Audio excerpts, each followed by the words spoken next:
Good morning friends. GST platform के YouTube channel में आप सभी का स्वागत है। जी हाँ फ्रेंड्स, जीएसटी की रिटर्न्स जो अभी आप फाइल करेंगे 20 मई 2025 से पहले, उसके अंदर इनपुट टैक्स क्रेडिट को लेकर के बहुत इंपॉर्टेंट अपडेट जो है वो आपको समझ में आना चाहिए, क्योंकि ये 1 अप्रैल 2025 से इनपुट टैक्स क्रेडिट के नियम में जो ऑलरेडी एग्जिस्टिंग प्रोविजंस है उसके साथ जो नए प्रोविजंस इफेक्टिव हुए हैं उसकी वजह से क्या बदलाव किया गया है।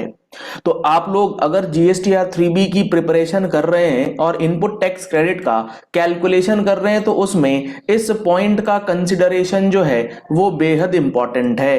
वो किस तरीके से इंपॉर्टेंट है, इसमें आपको एक बात जो है वो पहले समझनी होगी। मान लीजिए आपके पास दो ब्रांचेस का जीएसटी रजिस्ट्रेशन आपने ले रखा है और दो ब्रांचेस का या मल्टीपल ब्रांचेस का जीएसटी रजिस्ट्रेशन होने की वजह से आपने कोई कॉमन इनपुट सर्विस जो है वो ले रखी होगी अपने हेड ऑफिस में या ब्रांच 1 के अंदर, जहां से आप डिस्ट्रीब्यूट कर रहे हैं अपना इनपुट सर्विस का इनपुट टैक्स क्रेडिट।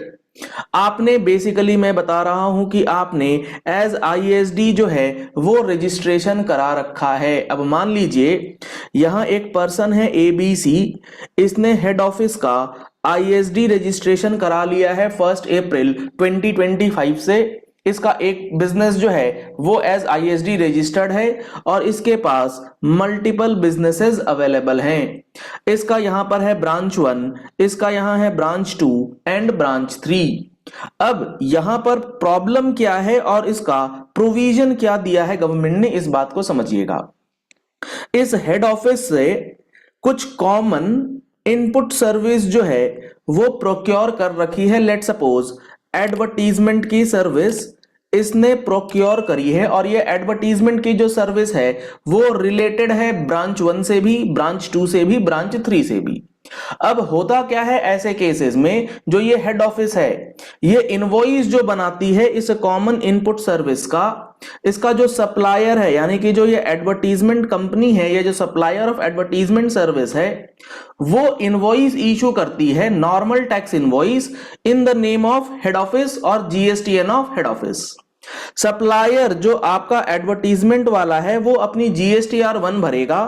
अब ये जो सप्लायर है एडवर्टीजमेंट का वो क्या करेगा, वो इस एबीसी के हेड ऑफिस के नाम पर जो आईएसडी वाला जीएसटीएन नंबर है, जी हां फ्रेंड्स, आईएसडी वाला जो जीएसटीएन नंबर है उसको यूज करेगा, वो अपनी जीएसटीआर 1 में डालेगा और अपनी जीएसटीआर 1 को फाइल कर देगा।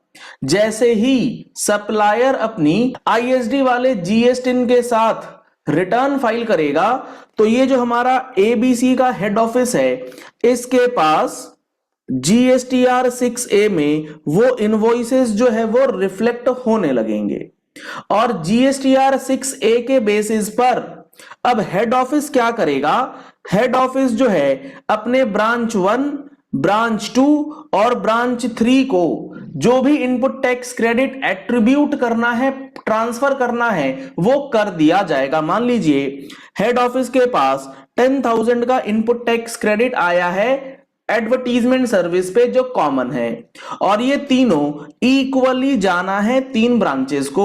तो यहां पर 33,000, 33,000 और 33,000 अप्रोक्सीमेटली का इनपुट टैक्स क्रेडिट जो है वो ट्रांसफर करना है। तो इसके लिए जो ये आपका हेड ऑफिस है जिसने आईएसडी का रजिस्ट्रेशन ले रखा है, ये क्या करेगा, ये इशू करेगा आईएसडी का इनवॉइस और आईएसडी का इनवॉइस जो है अपने ब्रांच 1, 2 और 3 को दे देगा। ये इनवॉइस होना कंपलसरी है, पॉइंट नंबर 1। अगर आपके ब्रांच 1 के पास आईएसडी का इनवॉइस नहीं है तो जो आईटीसी आप इसको ट्रांसफर कर रहे हैं वो आईटीसी लेने के लिए एलिजिबल नहीं होगा।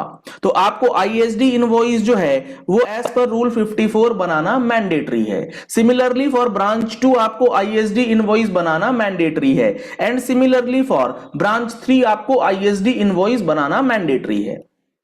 ये तो हो गई एक बात कि आईएसडी का इनवॉइस होना कंपलसरी है। ठीक है, हमारे पास आईएसडी का इनवॉइस तो है। क्या ये जो आईएसडी का इनवॉइस है, जब हेड ऑफिस अपनी जीएसटीआर 6 में बेसिकली 6A से डेटा हेड ऑफिस के आईएसडी वाले पोर्टल पर 6A के जरिए उसके 6 में आ जाएगा और 6 की फाइलिंग के बाद जो ब्रांच 1, ब्रांच 2 है और ब्रांच 3 है, इसके पास पोर्टल पर आईटीसी का बेनिफिट जो है वो ट्रांसफर किया जाता है। जीएसटीआर 6 के जरिए इसने इनवॉइस ऑफ आईएसडी का जो इशुएंस था उससे रिलेटेड टैक्स अमाउंट पोर्टल पर अपलोड कर देता है। जो ये हेड ऑफिस है जो एज आईएसडी रजिस्ट्रेशन लेकर के आया है अप्रैल 25 में, अगर वो आईटीसी का बेनिफिट ट्रांसफर करना चाहता है तो उसे जीएसटीआर 6 जो है वो फाइल करना होगा। इसने जीएसटीआर 6 जैसे ही फाइल करा ब्रांचेस के 2B में वो रिफ्लेक्ट हो जाएगा। लेकिन यहां पर एक बात का ध्यान रखिएगा जो सबसे इंपॉर्टेंट है कि जीएसटीआर 6 की फाइलिंग अगर ड्यू डेट के अंदर करी जाती है तब तो डेटा चला जाएगा 2B में और अप्रैल में ब्रांचेस को आईटीसी मिल जाएगा ऑन इनपुट सर्विस डिस्ट्रीब्यूटर। लेकिन अगर क्या इसने अपनी जीएसटीआर 6 की जो स्टेटमेंट है या रिटर्न है वो फाइल करी है आफ्टर द ड्यू डेट, तो क्या इसके जीएसटीआर 2B में वो डेटा रिफ्लेक्ट करेगा? वो डेटा रिफ्लेक्ट नहीं करेगा। तो क्या इसे अप्रैल के महीने में इनपुट टैक्स क्रेडिट का बेनिफिट मिल पाएगा क्योंकि वो आईटीसी उसके 2B में आ नहीं रहा है? क्या रूल 36 सब रूल 4 इस पर अट्रैक्ट करेगा? क्या ये बिना 2B के आईटीसी ले पाएगा या नहीं? इस बात को लेकर के सबसे इंपॉर्टेंट पॉइंट आपको क्या देखना है, जो हमारा रूल 36 सब रूल 4 है वो क्या कहता है।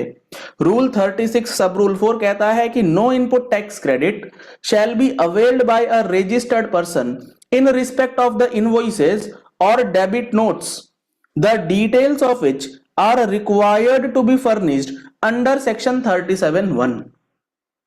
यानी कि वो इनवॉइसेस या वो डेबिट नोट्स जिसको अपलोड करने की रिक्वायरमेंट है अंडर सेक्शन 37 सबसेक्शन 1, और सेक्शन 37 सबसेक्शन 1 के अंदर जो डिटेल्स अपलोड करी जाती हैं वो करी जाती हैं जीएसटीआर 1 में।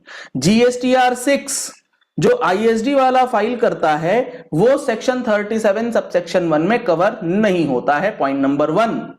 अब यहां पर बोला गया कि जीएसटीआर 1 में फाइल कर दिया गया अनलेस जो भी इनवॉइसेस है वो आपने जीएसटीआर 1 के अंदर फाइल करा है and the details of input tax credit have been communicated to the registered person in form 2B।